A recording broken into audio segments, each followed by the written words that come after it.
want to bring in now our guest, His Excellency, the Foreign Minister of Ukraine, Dmytro Kuleba. Your Excellency, it's great to have you on the program. We're so happy that you're well and safe. So I want to ask you just to walk us through what is happening right now where you are on the ground, because President Zelensky has said this is a crucial 24 hours for Ukraine.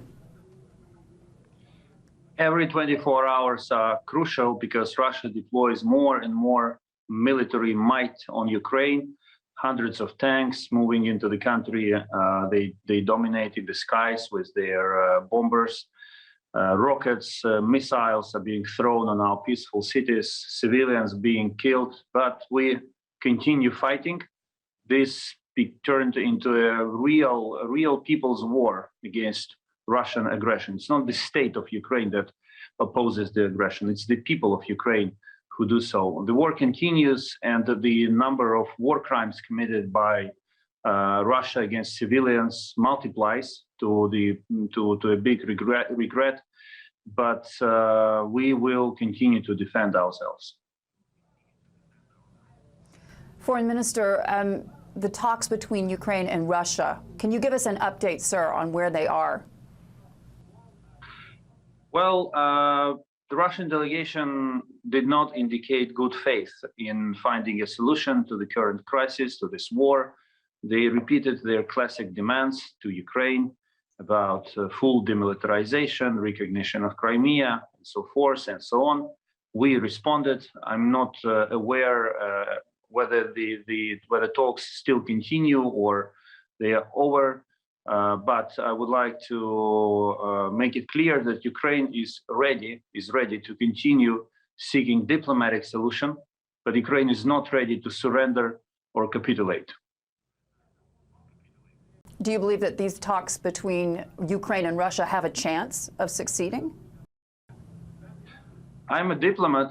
I have to believe in the success of talks, but at the same time, I have to tell you that my main job, my main goal as a diplomat now is to impose more sanctions on Russia, to bring more weapons to Ukraine, and to isolate Russia as much as we can in the international arena. So I am entirely focused on this part of diplomacy. It's a war diplomacy. It's a new reality that we have to run, to support Ukraine by all means available, because we stand not only for ourselves, we stand also for the world order as we all know it. Your Excellency, we've seen the Russian currency, the ruble, at its lowest point against the US dollar in history at this point, 30% off earlier today.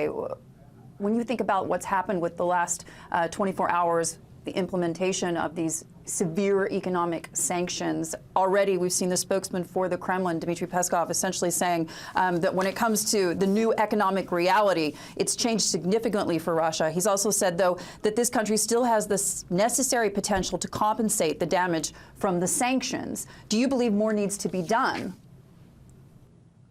Well, clearly, Russian leadership feels safe. They have enough of money, enough of personal reserves, but the people of Russia are shocked, and they already realize how much they suffer from this unjustified aggression triggered by President Putin.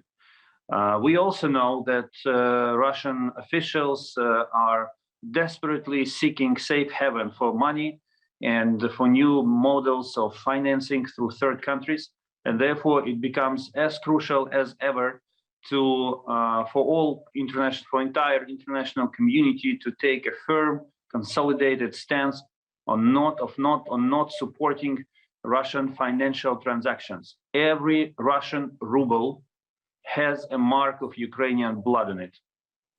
BP, the biggest foreign direct investor in Russia, took a crucial decision yesterday to divest itself of its 20% stake in Rosneft. That company could lose as much as $25 billion off the back of that decision. But major international oil companies are still operating in this country, like Exxon and Total.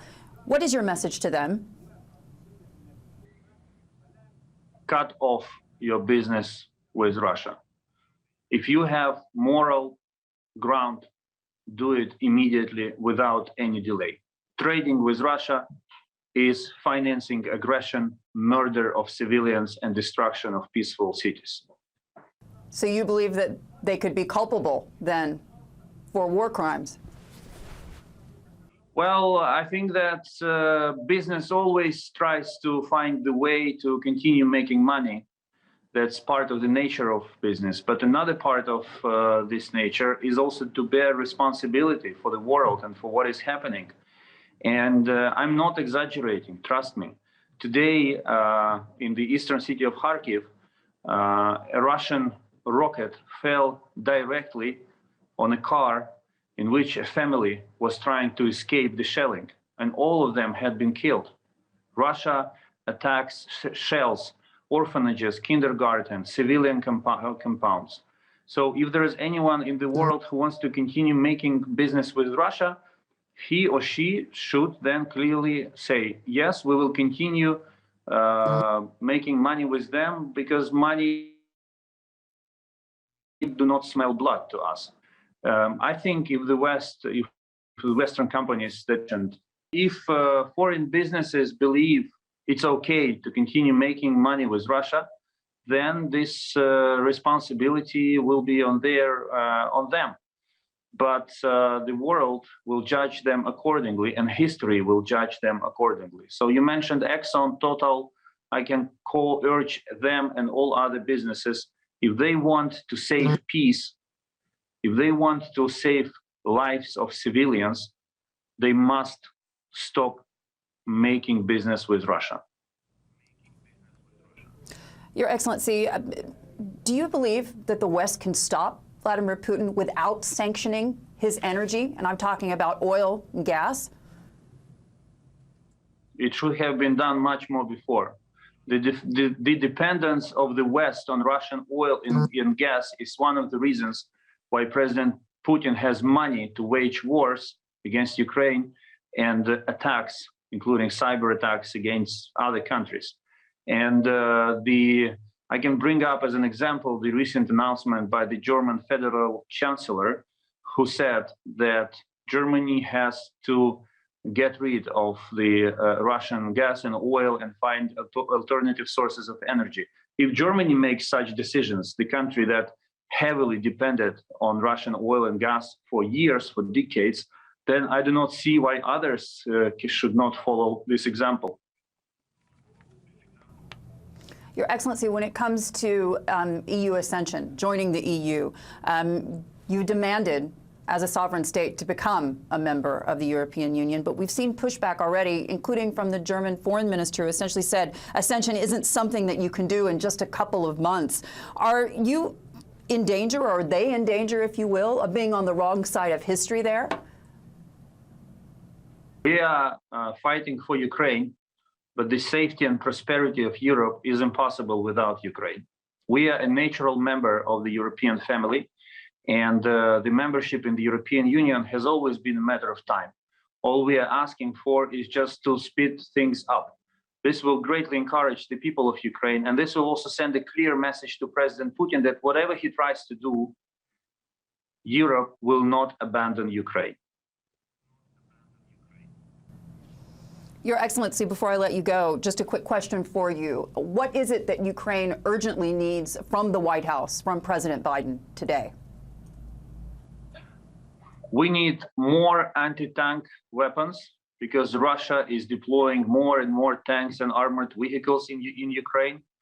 We need more anti-aircraft weapons, because Russian planes, they are used to shell our cities, our civilian objects, and to back up their ground forces. And we need comprehensive, full sanctions regime that will also be under strict control in order to avoid Russia, in order to prevent Russia from finding safe haven and bypasses from the sanctions that were imposed on them. Foreign Minister, you have the attention of the entire world and the sympathy of many. Do you believe this is a fight that Ukraine can win? This is the fight that Ukraine will win. Your Excellency, stay safe. Thank you so much for joining CNBC, sir.